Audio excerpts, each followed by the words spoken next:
क्या आपने कभी ऐसा घर देखा है जो खुद अपनी दहशत सुनाता हो? एक ऐसा गेम जिसे खेलते ही जिंदगी खेल बन जाती है। कहानी की शुरुआत होती है साल 1980 से, जहां हमें एक रहस्यमयी सा घर दिखाया जाता है। इस घर में कैथरीन नाम की लड़की एंट्री करती है। वो सीधे डाइनिंग टेबल की तरफ जाती है और वहां रख देती है उइजा बोर्ड, वो बोर्ड जिससे आत्माओं से संपर्क किया जाता है। कैथरीन के साथ इस घर में उसकी दोस्त क्लेयर और बॉयफ्रेंड थॉमस भी होते हैं। गेम शुरू करने से पहले कैथरीन उन्हें बताती है कि ये घर बहुत समय से डरावनी घटनाओं का गवाह रहा है। यहाँ कई लोगों की रहस्यमयी मौतें हो चुकी हैं।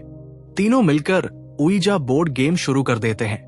पहले तो सब मस्ती के मूड में थे, लेकिन जैसे ही उन्होंने बोर्ड पर हाथ रखकर पूछा, अगर इस घर में कोई मौजूद है तो कोई संकेत दो, तभी एक डरावनी आत्मा ने अचानक कैथरीन का हाथ पकड़ लिया।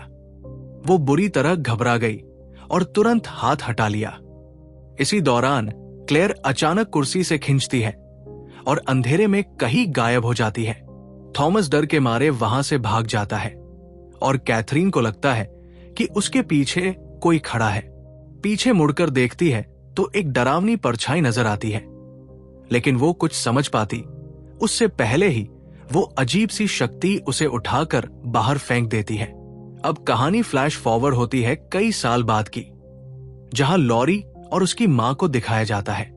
पैसों की तंगी के चलते उन्हें अपना घर छोड़ने का नोटिस मिल चुका है। लॉरी अपनी मां से इजाजत मांगती है कि क्या वो अपने पुराने घर जा सकती है, एक रिसर्च प्रोजेक्ट के लिए जो पैरानॉर्मल घटनाओं पर आधारित है। उसका पुराना घर भी डरावनी बातों के लिए मशहूर था।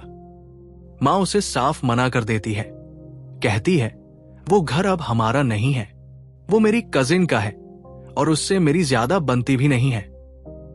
लेकिन लॉरी अपनी मां की मर्जी के बिना ही अपने बॉयफ्रेंड निक और 3 दोस्तों को लेकर उस पुराने घर की तरफ निकल पड़ती है।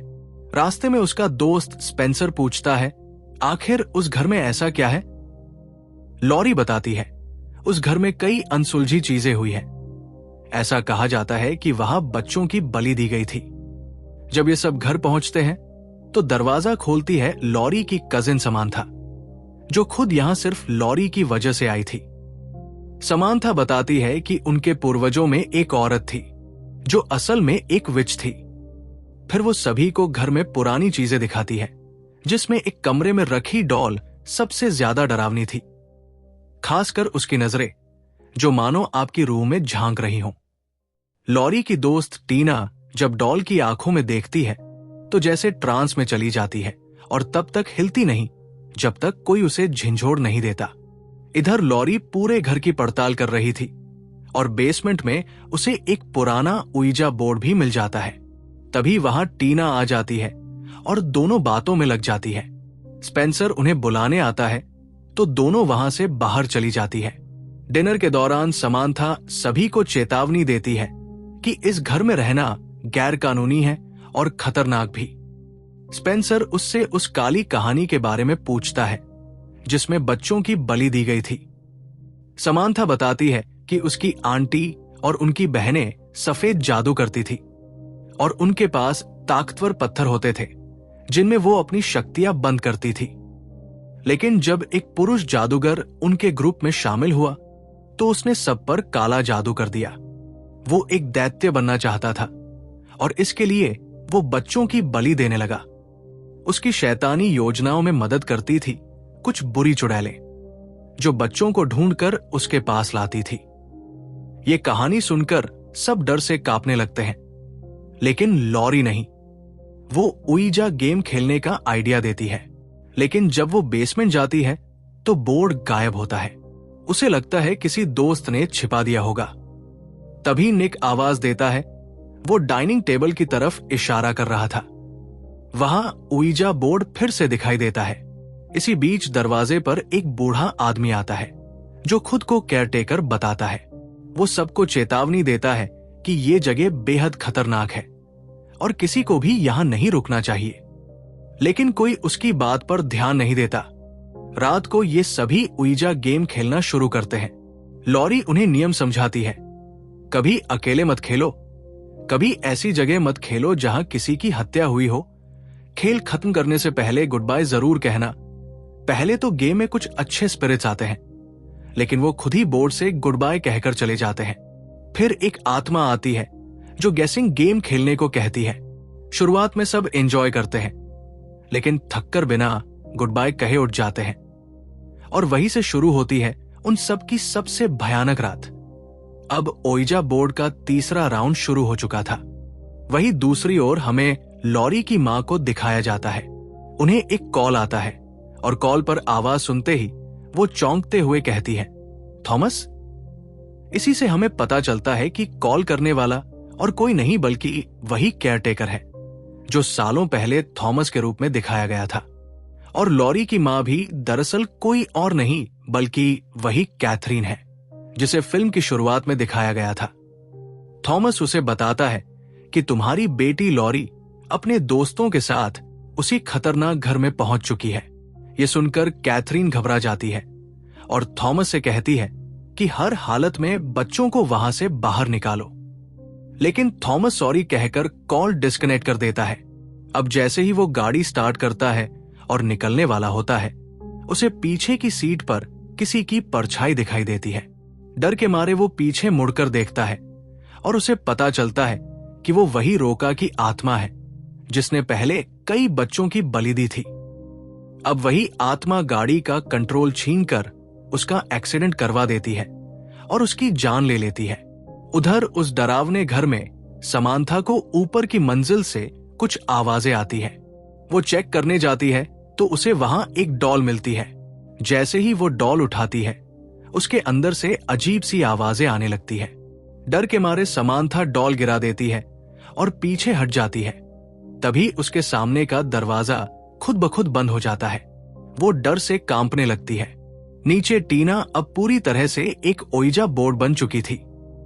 उसके दोस्त उसी के ऊपर खेल खेलने का निर्णय लेते हैं। वो पास पड़ा एक स्टोन उठाते हैं और उससे ओइजा गेम शुरू करते हैं। लेकिन तभी कुछ अजीब होता है। स्टोन जवाब देने के बजाय खुद ही हिलने लगता है। ये स्टोन टीना के मुंह में चला जाता है और गले से होता हुआ पेट तक पहुंचता है। टीना दर्द से तड़पने लगती है। टीना की हालत बिगड़ती देख उसके दोस्त उसे अस्पताल ले जाने का फैसला करते हैं। लेकिन जितनी बार भी वो गाड़ी लेकर निकलते हैं, गाड़ी घूमकर दोबारा उसी घर के सामने पहुंच जाती है। लॉरी इन सब घटनाओं से परेशान होकर कहती है कि हमें ओइजा बोर्ड को खत्म करना होगा, तभी हम इन सब से छुटकारा पा सकते हैं। सब मिलकर फिर से बोर्ड में आग लगा देते हैं और तभी पीछे से थॉमस आ जाता है, जिसे कुछ देर पहले एक्सीडेंट में मरा हुआ दिखाया गया था। थॉमस बताता है कि अब कोई नहीं बच सकता, वो आ चुका है। और इतना कहकर वो खुद को गोली मारकर अपनी जान ले लेता है। ये सब देखकर बच्चे और भी ज्यादा घबरा जाते हैं और वहां से भागने का फैसला करते हैं। लेकिन जैसे ही वो कार तक पहुंचते हैं, पता चलता है कि कार का टायर पंचर हो चुका है। अब वो पैदल भागने का प्लान बनाते हैं, लेकिन तभी टीना के पेट में भयंकर दर्द उठता है और वो उसे लेकर दोबारा घर के अंदर लौटते हैं। थोड़ी ही देर में सब थककर सो जाते हैं। रात में निक की नींद एक अजीब आवाज से खुलती है। वो देखता है कि टीना बिस्तर पर नहीं है। जब वो ऊपर जाकर देखता है तो पाता है कि टीना लगातार अपना सिर दीवार पर मार रही है। उसकी हालत डरावनी लग रही थी। जैसे ही निक उसे पकड़ता है और उसका चेहरा अपनी तरफ करता है, वो उसकी सफेद हो चुकी आंखें देखकर डर जाता है। वो फौरन लॉरी और दूसरे दोस्त को बुलाता है। इस बीच टीना बेहोश हो जाती है और लड़के उसे पकड़ लेते हैं। तभी लॉरी को ध्यान आता है कि जिस जगह टीना सिर मार रही थी, वहां की दीवार की वॉलपेपर थोड़ा फटा हुआ है। लॉरी उसे खींचकर हटाती है और देखती है कि अंदर कुछ लिखा हुआ है। उसे शक होता है कि ये घर खुद ही एक ओइजा बोर्ड है, एक ओइजा हाउस। वो अपने दोस्तों से कहती है कि टीना पर हाथ रखें। जैसे ही सब मिलकर टीना पर हाथ रखते हैं, वो सबको खींचकर दूसरी दीवार के पास ले जाती है और फिर से सिर मारती है। लॉरी उस जगह का वॉलपेपर हटाती है। वहां एल लिखा होता है। फिर से वो टीना पर हाथ रखते हैं और टीना उन्हें एक और जगह ले जाती है। वहां सिर मारने पर ए लिखा नजर आता है। लॉरी समझ जाती है कि आत्मा इनसे कुछ कह रही है, प्ले गेम यानी मेरे साथ खेलो। इस बात की पुष्टि के लिए लॉरी स्पेंसर से कहती है कि पूरे घर के वॉलपेपर को फाड़ो। जैसे ही वो सब मिलकर दीवारें साफ करते हैं, वहां कई अक्षर दिखने लगते हैं, जिससे साफ हो जाता है कि ये घर एक विशाल ओइजा बोर्ड की तरह है, जहां आत्माओं को फंसाया गया है। अब लॉरी आत्मा से सवाल करती है, तुम आखिर हो कौन? फिल्म में हमें एक के बाद एक 4 अक्षर दीवार पर लिखे हुए दिखाई देते हैं, जो मिलकर एक डरावना शब्द बनाते हैं। ये दरअसल उस बुरी आत्मा की निशानी थी जो इस घर में मौजूद थी और अपने खेल में सभी को फंसा रही थी। जैसे ही लॉरी पीछे मुड़ी, वो अलमारी से टकरा गई। तभी अलमारी अचानक खुल गई और समांथा की लाश उसके ऊपर गिर पड़ी। ये देखकर लॉरी पूरी तरह टूट गई, क्योंकि समांथा ने हमेशा उसका साथ दिया था। इवन उसकी मां की मर्जी के बिना ये घर खोलने में मदद की थी। स्पेंसर लॉरी को समझाने की कोशिश करता है, लेकिन तभी उसकी नजर दरवाजे पर जाती है जहां गुड बाय लिखा था। यह देखकर लॉरी घबरा जाती है और सभी को फौरन घर छोड़ने को कहती है। तीनों बाहर निकलने की कोशिश करते हैं, लेकिन जितनी बार भी भागते हैं, हर बार उसी कमरे में वापस लौट आते हैं, जैसे पूरा घर एक भयानक भूल भुलैया बन चुका हो। स्पेंसर को तभी एक किताब दिखती है जिसमें रोका नाम के एक आदमी की कहानी लिखी थी। इस किताब से पता चलता है कि रोका ने आसपास के जंगलों में कई काले जादू किए थे, जिनकी बुरी ऊर्जा लकड़ियों में समा गई थी और उन्हीं लकड़ियों से ये घर बना था। रोका की ताकत दिन ब दिन बढ़ती जा रही थी, इसलिए कुछ अच्छी आत्माओं ने मिलकर एक प्लान बनाया। उन्होंने उसका जादुई पत्थर चुराकर उसी को खिला दिया। उस पत्थर में उसकी सारी काली शक्तियां बंद थी, जो उसके अंदर जाते ही खत्म हो गई। फिर इन आत्माओं ने रोका को टुकड़ों में काटकर इसी घर की बेसमेंट में दफना दिया और इस घर को एक बंदी गृह बना दिया, जिससे उसकी आत्मा बाहर ना आ सके। यहीं पर लॉरी को अपनी मां की बचपन की सुनाई एक डरावनी कहानी याद आती है, जो असल में उन्हीं की कहानी थी। अब लॉरी को समझ आ चुका था कि अगर उन्हें इस घर से बाहर निकलना है तो उन्हें आत्मा के बनाए खेल को खेलना होगा। वो टीना को पकड़ते हैं और वर्ड गैस नाम का खेल शुरू करते हैं, लेकिन जैसे ही पहला गलत जवाब दिया जाता है, आत्मा टीना को खींच लेती है और उसकी जान ले लेती है। इस सदमे के बाद लॉरी को एक आइडिया आता है। वो जानती थी कि आत्मा का नाम रोका है। वो स्पेंसर से कहती है कि अगर हम दीवारों पर लिखे रोका शब्दों को ढक दें तो शायद उसकी शक्ति कम हो जाएगी।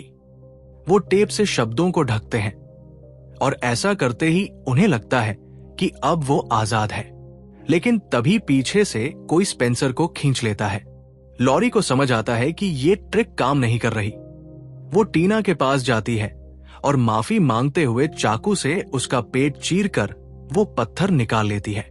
पत्थर बाहर निकलते ही टीना होश में आ जाती है, लेकिन उसकी आंखें अब भी डरावनी थी।